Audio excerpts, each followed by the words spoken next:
Hello everyone and welcome back to another session of Elden Ring PvP and another weapon showcase. Today we are taking a look at the Magma Whip Candlestick. This is a weapon that is rewarded by patches in the Volcano Manor after you complete a little errand for him. This is, I would say, probably one of the worst in the whip class. It is, in my opinion, completely outclassed by the Giant's Red Braid. Being the worst of the two fire whips in the game is not a good look, to say the least. But let's go ahead and get started with the basics. This weapon requires 8 strength, 16 dexterity, and 18 faith to wield, and it weighs 2.5 units. The skill of the weapon is Sea of Magma, and you are stuck with that because this is a somber weapon. At plus 10 it has a physical base damage of 176, a player base of 176, a D scaling in strength, B in dexterity, and C in faith. This weapon is primarily a dexterity weapon, and I feel like that is a bit unfortunate for it. This weapon is not really benefiting much from being two-handed. The only major benefit to two-handing it is you will stagger your opponents a bit more easily, but you won't gain any additional damage, and that's one of the big issues that this weapon has. The damage of this weapon isn't spectacular.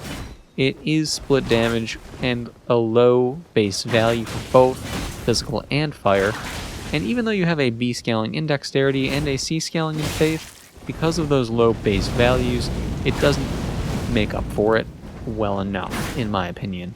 In comparison to something like the Giant's Red Braid, which is the direct competition to this weapon, it has a B scaling in strength and a B scaling in faith, and a higher physical damage for its base value right off the bat.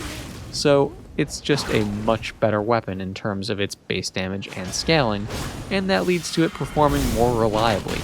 As you guys can see, even in this fight right here, I just hit my opponent for only 230, which is pretty darn bad on a fully spec'd out level 150 build. So keep that in mind when you're considering using a fire-based whip. The Giant's Red Braid will outperform this. Now, that all said, as long as we're going on about the cons, Sea of Magma, in my opinion, also isn't overly spectacular. It is a bit reliant on luck to really get your damage off and to take care of your opponent easily or well in any way with it.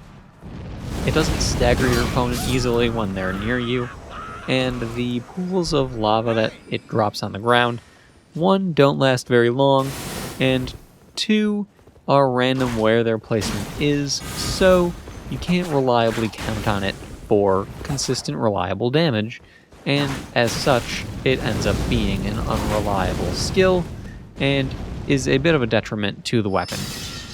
Now, on the topic of pros, because there are a few in spite of my overall negative tone with this weapon, there are some good things going on with it. It is a whip, so with that, it's got a good quick moveset. It's great at chasing people down.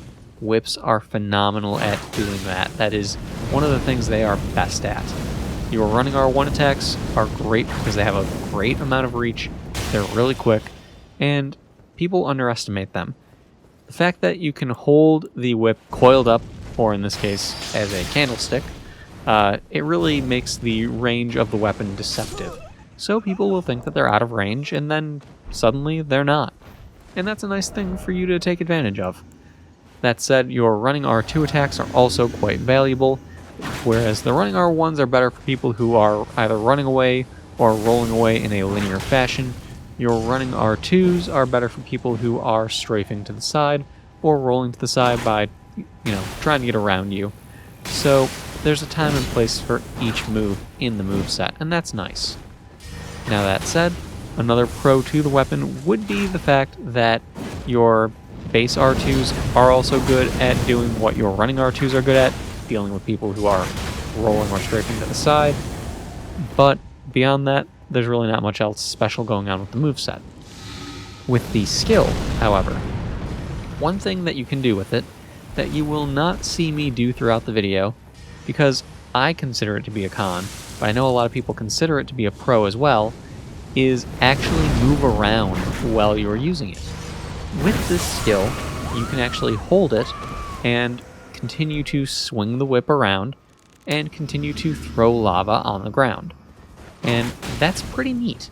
It's great for zoning, but the reason why I don't like it is because of the fact that the lava placement is inconsistent. So, doing anything to make it more consistent is what I will generally lean towards. On top of that, there is a bit of a recovery animation to leave the skill. And while you're waiting for that recovery to occur, you are a sitting duck in the event of being attacked, especially by a ranged option. And with how powerful magic is in this game, being wary of ranged options is the smart thing to do. Or be, I suppose. Words are hard. Let me know what's correct with that as far as grammar is concerned. With being able to move around, you of course can unlock and spin your character around as you do it. That changes when the hitbox is active in certain locations, and that very well could have saved me and gotten me the win in the last fight of this video. But I chose not to do it because I just don't think that being able to move with this weapon while doing the skill is overly valuable. So, it is what it is. That said, you'll still be able to have a good time with this. You'll still be able to make it work in PvP if you feel like fighting with it a little bit and overcoming the cons. But at the end of the day, there are a number of them, and there is a better option within this class, and more so than that, there's a better option within this class that is nearly identical in terms of being split damage with fire. Yes, it is a strength faith as opposed to a dexterity faith, but it is so much better of a weapon that I think that this is just completely outclassed in every single way by the Giant's Red Braid. So I'll have a link to the Giant's Red Braid at the end of this video for you guys. Give that one a click and take a look at it, compare the two weapons, and tell me if I'm being just a little bit too harsh on this thing, or if I really did hit the nail on the head. That said, this is the last fight in the video. Other than that, there's really only one thing I do want to mention, and that is that I do actually have a playlist of moveset videos that I've been doing since I started uploading these weapon showcase videos.